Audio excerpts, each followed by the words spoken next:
Good morning, students. Welcome to your social science class. Today we are going to read chapter number 16, Freedom Struggle. As in our earlier chapter, we have read about the great Indians and the struggle towards freedom. Today also we are going to read about the problems we have faced for our freedom. Okay, students? Meaning of nation and national identity. What is the meaning of nation? In the past, the word nation was used as a synonym of race in the English language. Earlier, nation को English language में as a race word use किया जाता था. It was only from about the time of Industrial Revolution that its meaning changed gradually to include all people speaking a common language. But जब industrial revolution आया उसके बाद the word nation का meaning change हुआ और इसमें क्या क्या इंक्लूड हुआ है. ऑल पीपल जो बोलते हैं एक कॉमन लैंग्वेज वो सभी इसमें इंक्लूड हुए. हैविंग कॉमन कल्चर जिनका common culture traditions and living with in a defined geographical area और जो एक पर्टिकुलर जोग्राफिकल एरिया में रहते हैं वो सभी इंक्लूड हुए in the term nation, but that too only after the industrial revolution. Thus, the word nation gradually came to denote not only the racial, linguistic or cultural but also a geographical and political identity. इसीलिए जो word nation use हुआ है ये किस लिए denote होता है? ये रेशियल, लिंग्विस्टिक और कल्चरल चीज़ों के लिए ही डिनोट नहीं होता, but geographical and political identity भी इसी में इंक्लूड होती है इस टर्म में. India is a vast country with a multiracial, multilingual and multi religious population. Multi means variety of. India एक वास्ट कंट्री है जिसमें मल्टीरेशियल डिफरेंट रेसेस के, multilingual different languages, multi religious different religion follow करने वाले population रहती है, but with prominent geographical features which separate it from rest of Asia. But उनका एक पर्टिकुलर जोग्राफिकल फीचर है जो उन्हें रेस्ट ऑफ एशियन कंट्रीज से डिफरेंट बनाता है. हर common religious and cultural traditions to have created a unity in diversity. Unity in diversity means that diversity is different चीज़ों में भी unity. Because of our religious and cultural traditions हमारे India में unity in diversity है. However, it was only on a very few occasions in history that the whole country was politically united. But अगर हम अपना history देखें तो बहुत ही rarely क्या हुए हैं ओकेजन्स आए हैं जिसमें जो एंटायर कंट्री है वो पॉलिटिकली यूनाइटेड हुई है. Thus, while culturally and geographically the people of the country have been conscious of their Indian identity since ancient times, the awareness of their political identity as a nation grew only after the establishment of British Empire in India. जैसे कि culturally और geographically जो people हैं हमारे country के वो conscious रहे हैं ऑफ देयर इंडियन आइडेंटिटी, अपनी इंडियन आइडेंटिटी के लिए सिंस एंशियंट टाइम्स, पुराने टाइम से ही. But the awareness of their political identity कैसे ग्रो हुई है अबाउट नेशन? जब ब्रिटिश एम्पायर ने इंडिया में इस्टेब्लिशमेंट कर ली थी तब पॉलिटिकल आइडेंटिटी की अवेयरनेस हुई थी इंडियंस को. When they become familiar with the western idea of nationalism, तब उन्हें पता लगा कि जो वेस्टर्न आइडिया है नेशनलिज्म का वो क्या है और हम उनसे कितने ज़्यादा डिफरेंट हैं. एट दैट टाइम वो पॉलिटिकली अवेयर हुए थे about nationalism. Okay students, the rise of nationalism. India's struggles against the British rule started with the outbreak of 1857 revolt. In our earlier chapter हमने पढ़ा था कि 1857 एक बहुत ही इम्पॉर्टेंट ईयर है हमारे इंडिया के लिए, बिकॉज इन दिस ईयर हमने ब्रिटिशर्स के अगेंस्ट रेवोल्यूशन करी थी. तो Indian struggles against the British rule started. India's की जो स्ट्रगल थी अगेंस्ट द ब्रिटिश रूल वो कब स्टार्ट हुई थी? After 1857 revolt followed by civil rebellion.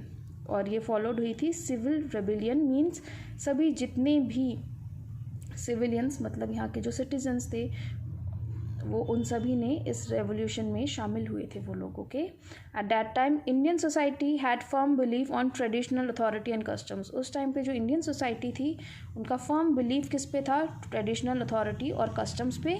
The western education introduce by the British in India was showing its impact. But जो western education Britishers ने introduce किया था इंडिया में, वो अपना इम्पैक्ट दिखा रही थी।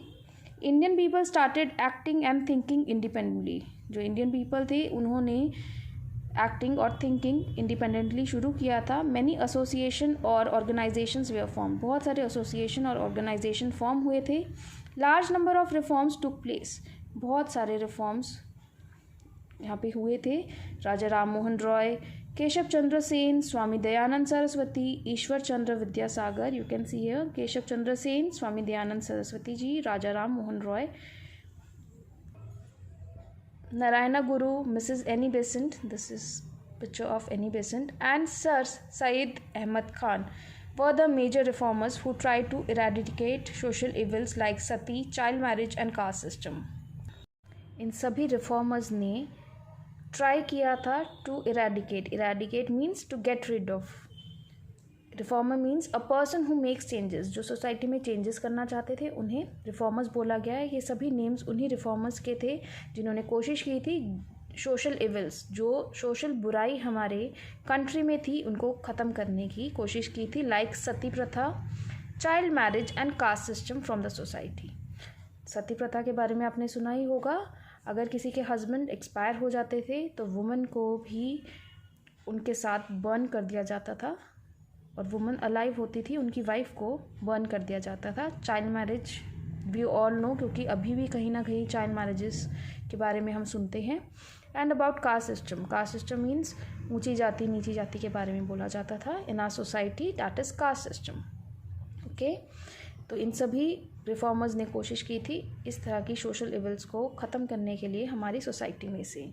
दे also try to uplift the status of women in society. उन्होंने कोशिश करी थी कि वुमेन का जो स्टेटस था सोसाइटी में उसको अपलिफ्ट करना। अपलिफ्ट मीन्स कुछ को ऊँचा करना सोसाइटी में। They wanted to build a modern society. वो लोग मॉडर्न सोसाइटी बनाना चाहते थे। They began to form their own association and institution, and because of that उन्होंने अपने खुद के एसोसिएशन और इंस्टीट्यूशंस बनाने शुरू किए थे। Traders and businessman open modern mills and factories. जो ट्रेडर्स और बिजनेसमैन थे इंडिया के, उन्होंने मॉडर्न मिल्स और फैक्ट्रीज ओपन करी। Indians started their own school. Indians ने अपने खुद के स्कूल शुरू किए। They held meetings to attract the attention of the rulers of their problem and needs. उन्होंने मीटिंग्स अरेंज करते थे सो दैट जो रूलर्स थे उनको अट्रैक्ट करने के लिए टुवर्ड्स देमसेल्फ, और जिससे कि वो अपने प्रॉब्लम्स को उन रूलर्स की तरफ बता सके, अटेंशन ले सके, और उनकी जो नीड्स थी उसको भी रूलर्स को बता सके। Everybody wanted freedom from oppressive British rule. सभी ब्रिटिश रूल से क्या चाहते थे? फ्रीडम चाहते थे। Now foundation of Indian National Congress. जो इंडियन नेशनल कांग्रेस है, it is also known as INC। Okay, इसका फाउंडेशन क्या था, इसका बेस कैसे था? In 1885 Allan Octavian Hume, A.O. Hume, see here this is picture of A. Hume, a retired civil servant. ये एक सिविल सर्वेंट थे। With the help of educated Indians founded the Indian National Congress. इन्होंने educated Indians को एक साथ किया और Indian National Congress form किया। The first session was held in Bombay under the presidentship of Shri W.C. Banerjee. इन्होंने फर्स्ट सेशन बॉम्बे में लिया। कौन प्रेसिडेंट थे उस मौके पे? INC के Shri W.C. Banerjee. The session was attended by 72 delegates. इस सेशन में 72 डेलीगेट्स थे। डेलीगेट मीन्स पर्सन थे। The Congress soon spread all over the country and it became the voice of entire nation. Congress उसके बाद ऑल ओवर द कंट्री में spread हो गया और ये बहुत ही जल्दी वॉइस ऑफ नेशन बन गया। Congress in its annual session demanded that Indians be allowed to manage their own affairs. Congress ने अपने एनुअल सेशन में डिमांड किया कि इंडियंस को अलाउ किया जाए कि वो अपने अफेयर्स खुद मैनेज करें। The most important leaders of Congress in early days were Dadabhai Naoroji, see here Dadabhai Naoroji, S.N. Banerjee, G. Subramania Iyer, Gopal Krishna Gokhale, this is picture of Gopal Krishna Gokhale, Badruddin Tyabji, ये सभी कौन थे? मेन लीडर्स थे कांग्रेस के. Their main goal was to win swaraj और सेल्फ रूल. उनका मेन गोल क्या था? To win swaraj. Swaraj means independence या सेल्फ रूल. ओके, कि हम खुद राज करेंगे, that is self rule. Till 1905, the leadership of the Congress remained in the hands of men who were moderate in their attitude. 1905 तक जो कांग्रेस की लीडरशिप थी वो उन्हीं के हाथों में रही जो मॉडरेट थे. Moderate believed in methods of patient and persuasion. Moderate believe करते थे किस मेथड पे? पेशेंस एंड परसुएशन पे. But the peaceful methods did not help in solving the problems of people. ये लोग बहुत ही पीसफुल वे से लोगों की प्रॉब्लम सॉल्व करना चाहते थे, बट पीसफुल मेथड इनके लिए हेल्पफुल नहीं था लोगों की प्रॉब्लम को सॉल्व करने के लिए. Third, strong action was needed and because of that strong action की नीड थी. Bal Gangadhar Tilak, this is Bal Gangadhar Tilak, Bipin Chandra Pal and Lala Lajpat Rai others were against moderate attitude. वो सभी moderate attitude के अगेंस्ट थे जिसमें कहा जाता था कि आप पीसफुल मेथड से कोई प्रॉब्लम सॉल्व कर सकते हो. ये लोग इसके बिल्कुल अगेंस्ट थे. तिलक tried to draw the common people and youth of the country into the struggle for freedom. Tilak ji ने ट्राई किया था कि वो common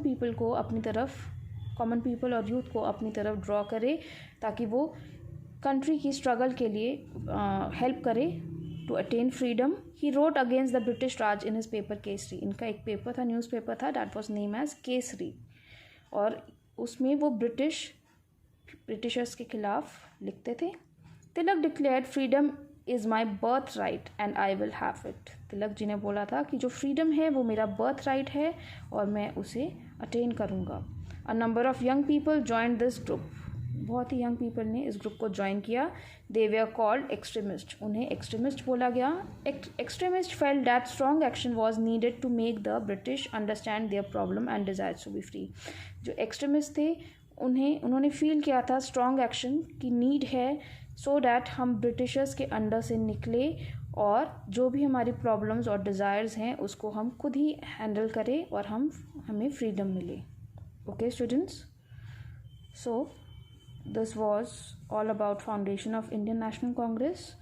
You have to read this chapter till this topic and please pay attention while reading it. Thank you and goodbye students.